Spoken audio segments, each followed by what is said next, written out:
శ్రీమాత్రే నమ. జయ గురు దత్తాత్రేయ నమ. ఈ వీడియోలో మనం శ్రావణ మాస విశిష్టత గురించి తెలుసుకునే ప్రయత్నం చేద్దాం. మాసాల్లోకెల్లా బాగా ఆధ్యాత్మికంగా ఎక్కువ పండగలు వచ్చేది, అందరికీ బాగా సంతోషాన్ని ఆనందంతో పాటు అదృష్టాన్ని కూడా ఇచ్చే మాసం శ్రావణ మాసం. సో ఈ శ్రావణ మాసం ముఖ్యంగా ఇప్పుడు వస్తున్నటువంటి ఈ సంవత్సరంలో వస్తున్నటువంటి శ్రావణ మాసంలో మరీ ఎక్కువ విశిష్టను కలిగి ఉండడం జరిగింది. ముఖ్యంగా లక్ష్మీదేవికి ఇష్టమైనటువంటి మాసం శ్రావణ మాసం. ఈ మాసంలో మరి శ్రావణ మంగళవారాలు కానీ శ్రావణ శుక్రవారాలు కానీ విధి విధానంగా మరి ఆ వ్రతాన్ని ఆచరించడం వల్ల, అంటే వాళ్ళ సాంప్రదాయాలు ఉంటాయి, దాని ప్రకారం చేసుకోవడం వల్ల స్త్రీలకి సౌభాగ్య యోగం కలిగే అవకాశం ఉంటుంది. తద్వారా వారి యొక్క భర్తలకి ఆరోగ్యం అవ్వచ్చు, ఆర్థిక పరంగా అనుకూలత ఏర్పడే అవకాశం ఉంది. అయితే ఈ వ్రతాన్ని ఈ మంగళవారాలు కానీ శుక్రవారాలు కానీ చేస్తున్నప్పుడు మన కుటుంబంలో స్త్రీలే కాక మగవారు కూడా ఆ రోజంతా నియమంగా ఉండడం వల్ల దాని యొక్క ఫలితం ఇంకా ఎక్కువగా వచ్చే అవకాశం ఉంటుంది. మరి ఈ శ్రావణ మాసంలో మరి కష్టాలు పోగొట్టగలిగే శని యొక్క ప్రభావంతో శని త్రయోదశి కూడా రావడం జరిగింది. అంటే శనివారం శని త్రయోదశి రావడం వల్ల శని భగవాన్ని పూజించడం వల్ల జాతకంలో ఉన్నటువంటి సమస్యలు, అలాగే గోచారరీత్యా వస్తున్నటువంటి సమస్యలు, అలాగే ఇతరుల యొక్క ఈర్ష్య వల్ల, ఇతరుల వల్ల మన మీద వాళ్ళు పెట్టుకున్నటువంటి కోపం అనొచ్చు, పగ అనుకోవచ్చు, మన యొక్క పతనాన్ని కోరుకునే వాళ్ళ యొక్క దృష్టి నుంచి తప్పే విధంగా ఈ శని త్రయోదశి ఆచరించడం వల్ల, అంటే నెలలో ఈ ఆషాఢ మాసం ఈ శ్రావణ మాసంలో 17వ తారీఖు ఆగస్టు 17వ తారీఖు అంటే మనకి వరలక్ష్మి వ్రతం వెళ్ళిన మరునాడు ఒకటి, అలాగే 31వ తారీఖు ఆగస్టు నెలలో ఒకసారి రావడం జరుగుతుంది. సాధారణంగా అమావాస్య ముందొచ్చే శని త్రయోదశి చాలా బలమైంది కాబట్టి మరి ఎవరైతే ఇతరుల యొక్క ఈర్ష్యకి బలవుతున్నారో, లేదా వ్యసనాల వల్ల, రుణ బాధల వల్ల, ఏదో ఒక బలహీనత వల్ల ఇబ్బంది పడుతున్న వాళ్ళకి, అలాగే మగవాళ్ళైతే చెడు స్త్రీ యొక్క ప్రభావం వల్ల కానీ వాళ్ళ యొక్క ఇబ్బందులు, అలాగే స్త్రీలైతే మరి దుర్మార్గుడైనటువంటి పురుషుల యొక్క వేధింపులకు గురవుతున్నవారు కూడా ఈ శని త్రయోదశి నాడు ఈ 2 రోజులు కూడా విధి విధానంగా నియమంగా చేయడం వల్ల 100% వాళ్ళ యొక్క కష్టాలు తొలగే అవకాశం ఉంది. ఎందుకంటే ఈ నెలంతా కూడా విష్ణుమూర్తి అనుగ్రహం ఉంటుంది, లక్ష్మీదేవి అనుగ్రహం కూడా ఉంటుంది. కాబట్టి మరి ఈ అమ్మవారి యొక్క అనుగ్రహం కావాలంటే ఖచ్చితంగా శని భగవానుడు కూడా మనకి గ్రీన్ సిగ్నల్ ఇవ్వాల్సి ఉంటుంది. అందువలన ఖచ్చితంగా ఈ నెలలో వచ్చే శని త్రయోదశులతో పాటు మరి వాళ్ళ యొక్క ఆచారాలను బట్టి మంగళవారాలు లేదా శుక్రవారాలు చేసుకోవడం మంచిది.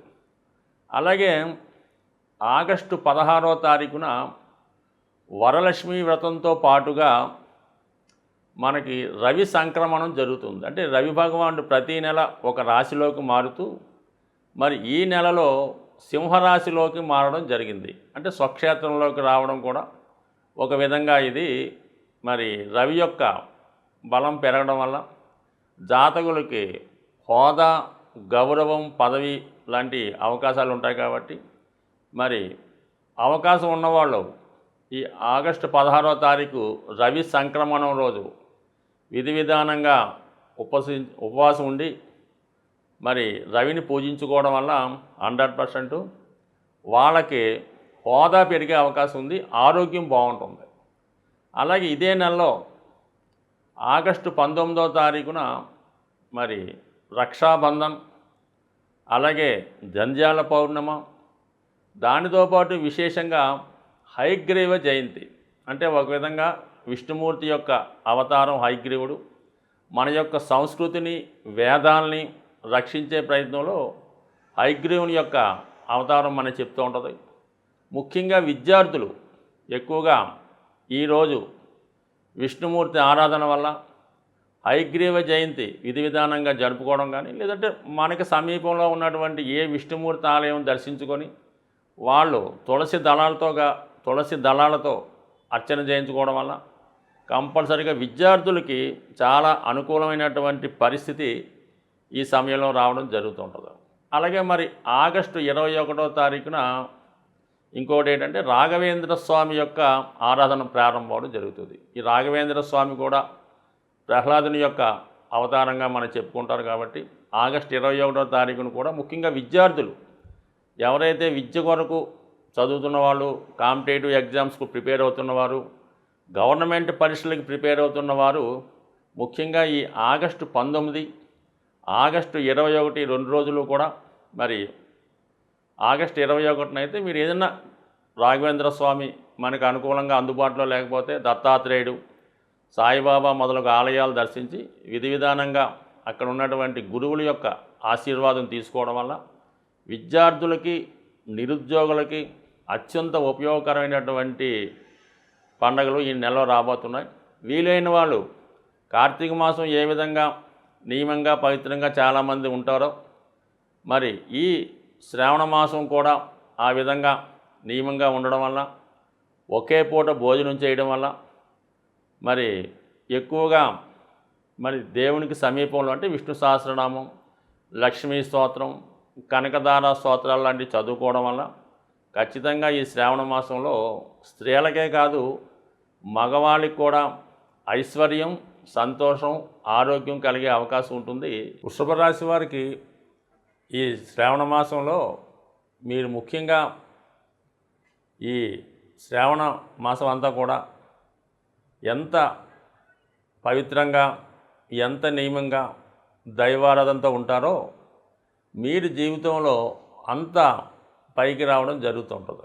వృషభ రాశి వారికి శుక్రుడు అధిపతి. శుక్రుడికి లక్ష్మీ అమ్మవారు అధిదేవతగా ఉండడం జరుగుతుంటుంది.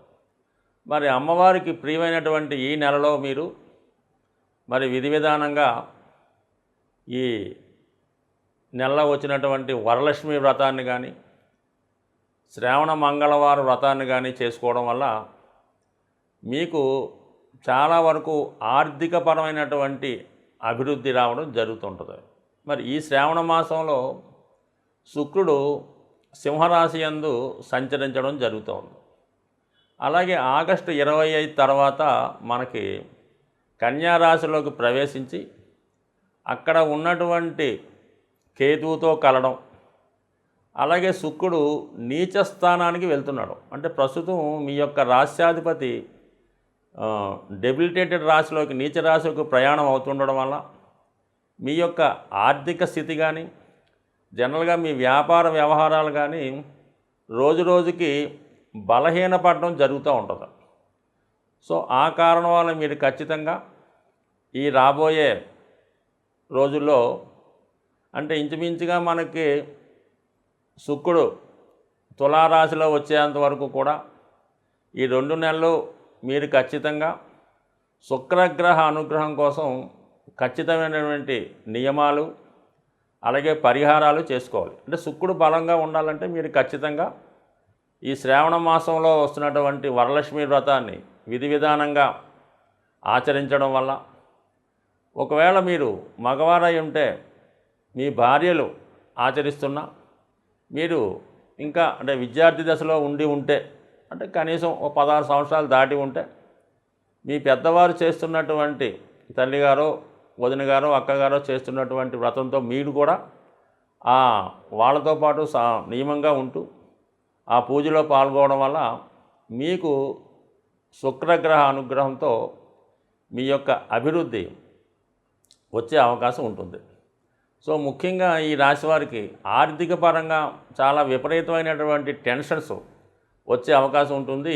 ఈ శ్రావణ మాసం రాబోయే ఆగస్టు సెప్టెంబర్ నెలలో కూడా కొంతవరకు ఆర్థిక పరంగా ఇబ్బంది ఉంటుంది. స్త్రీలకైతే ఆరోగ్యపరంగా అనుకోని ఇబ్బందులు సమస్యలు రావడం జరుగుతుంది. ముఖ్యంగా ఉభయులకి ఉద్యోగపరమైనటువంటి ఇబ్బంది రావడం జరుగుతూ ఉంటుంది. తప్పనిసరిగా ఉద్యోగానికి మారడం కానీ సెలవు పెట్టడం కానీ కొన్ని సందర్భాల్లో అనుకోని ఇబ్బందులు కూడా కలిగే సూచనలు ఉన్నాయి. అంటే మీ యొక్క టాలెంట్కి తగిన గుర్తింపు రాదన్నమాట.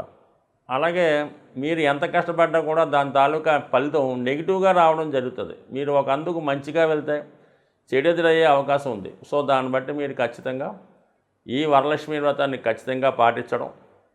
అలాగే మరి ఆగస్టు 19వ తారీఖు వస్తున్నటువంటి రక్షాబంధన్ అంటే మనకి రాఖీ పండగ రోజు మీరు ఖచ్చితంగా మీ మంచి ఎవరైతే కోరుకుంటారో మీ సిస్టర్ అవ్వచ్చు, ఫ్రెండ్స్ అవ్వచ్చు, మదర్ అవ్వచ్చు, వాళ్ళతో మీరు ఈ రక్షాబంధనాన్ని కట్టించుకొని మీకు తోచిన విధంగా వాళ్ళకి ఏదో సంతృప్తి పరిచే విధంగా ఏదో ఒక బహుమతి ఇవ్వడం వల్ల కూడా వారి యొక్క ఆశీస్సులతో శుక్రుడు యొక్క బలం పెరుగుతుంది.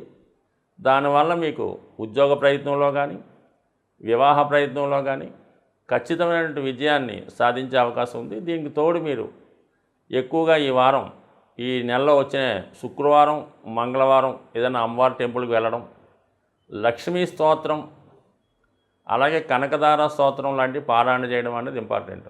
సో ఈ రెండు చేసుకుంటూ ఈ దేవతా ఆరాధన వల్ల మీకు మంచి అనుకూలమైనటువంటి అభివృద్ధి కలిగే అవకాశం ఉంటుంది. అలాగే ముఖ్యంగా దశమ స్థానంలో ఉన్నటువంటి శని భగవానుడు వక్రగమనంలో ఉండడం వల్ల వృత్తిపరంగా మీరు విపరీతమైనటువంటి ప్రాబ్లమ్స్ ఎదుర్కొంటూ ఉంటారు. ఇతరుల బాధ్యతలు కూడా మీరు మోయడం వల్ల చాలా అదనపు బాధ్యతలు మీ మీద ఉండడం జరుగుతుంది. అయినప్పుడు కూడా సరైనటువంటి గుర్తింపు లేదనే ఇబ్బంది పడుతుంటారు.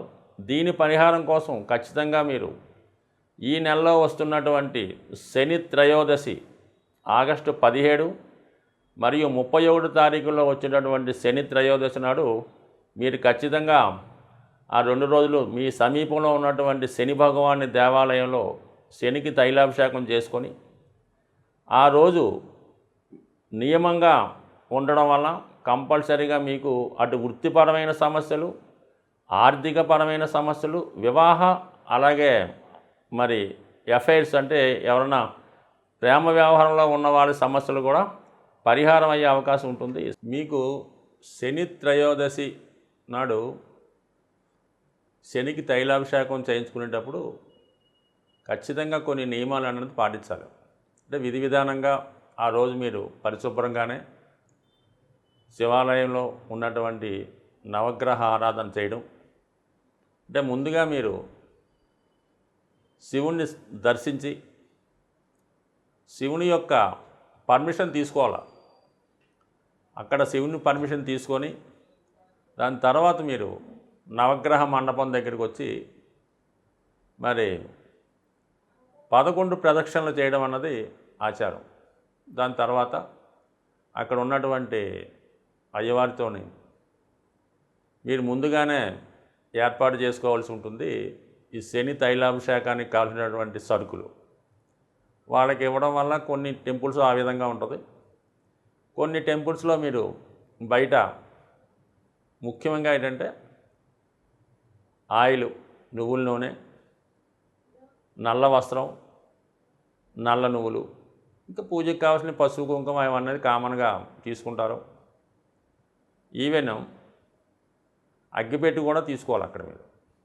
ఇవన్నీ కూడా విధి విధానంగా మీతో పూజ చేయించి బెల్లం ముక్క నైవేద్యం ఇంపార్టెంటు. దాని తర్వాత ఈ పూజ అయిన తర్వాత నవగ్రహాలతో పాటు పూజ చేసి శని భగవానుడికి తైలాభిషేకం చేయడం, దాని తర్వాత నల్ల వస్త్రాన్ని కప్పడం, తర్వాత మీరు విధానంగా కాలు కడుక్కొని మళ్ళీ శివాలయంకి వచ్చి శివునికి కూడా అభిషేకం చేయించుకోవాలి. ఏదో తోచిన విధంగా శివుడికి అభిషేకం చేయించుకొని దాని తర్వాత అమ్మవారిని దర్శించి మీరు ఇంటికి రావడం జరుగుతుంది. ఇక్కడ బట్టలు వదిలేయడం కానీ స్నానం చేయడం కానీ అలాంటి కార్యక్రమాలు లేకుండా డైరెక్ట్గా ఇంటికి వచ్చి మీరు అంటే మామూలుగా ఇంటికి వెళ్ళే ముందు ఎవరన్నా కాళ్ళు కడుక్కోవాలి, అది విధానం. శని దేవాలయంకి వెళ్ళాం అన్నది కాదు. పూర్వకాలం నుంచి వస్తున్నటువంటి ఆచారం ఏంటంటే మనం ఎక్కడికి వెళ్ళినా మళ్ళీ తిరిగి ఇంట్లోకి వెళ్ళినప్పుడు కంపల్సరీగా మీరు కాళ్ళు కడుక్కొని ఇంట్లోకి వెళ్ళాలి. ఆ ఏర్పాటు చేసుకొని మీరు ఆ రోజు 99% ఆయిల్తో చేసిన పదార్థాలు ఏవి కూడా తినకూడదు. అంటే ఆయిల్ అంటే నెయ్యి, వెన్న అన్నీ కూడా, కనీసం మజ్జిగ కూడా చీలికలన్నమాట, అందులో ఉన్నటువంటి నెయ్యి కూడా బయటకు వచ్చేలా అటువంటి పచ్చి పులుసు, అన్నం, తాలింపు పెట్టిన పప్పు ఆ విధంగా తింటూ ఆ రోజు కింద పడుకోవాలి. భూసైనం అంటే మామూలుగా అయ్యప్ప దగ్గరికి వెళ్ళినప్పుడు ఎలాగో చాపో తలగడ పెట్టుకొని ఓ తలగడ గొప్పుడు పెట్టుకొని ఆ రోజంతా కూడా సంసార సుఖానికి దూరంగా ఎటువంటి వ్యసనాల గురించి ఆలోచించకుండా ఆ రోజు కింద పడుకొని ఆ రోజు మళ్ళీ మీరు సూర్యోదయానికి ముందే లేచి చక్కగా మీ స్నానం చేసి ఈ కార్యక్రమాలు తీర్చుకుంటే ఖచ్చితంగా ఈ ఫలితం రావడం జరుగుతుంది. అలాగని మీరు శనికి పూజా కార్యక్రమాలు చేసి ఏ విధమైనటువంటి అనాచార కార్యక్రమాలు చేసినా, సిగరెట్ కాల్చినా, ఇంకోటి చేసినా, ఎవరితో వాళ్ళతో మాట్లాడటం, హాస్యాలు ఇలాంటివన్నీ మాని తక్కువ మాట్లాడటం, సాధ్యమైనంత వరకు గృహంలోనే గడపడం వల్ల మీకు సంపూర్ణ ఫలితం వచ్చే అవకాశం ఉంది. ఒకసారి చేసి చూడండి, మీకే దాని యొక్క ప్రభావం కనబడే అవకాశం ఉంటుంది. స్వస్తి.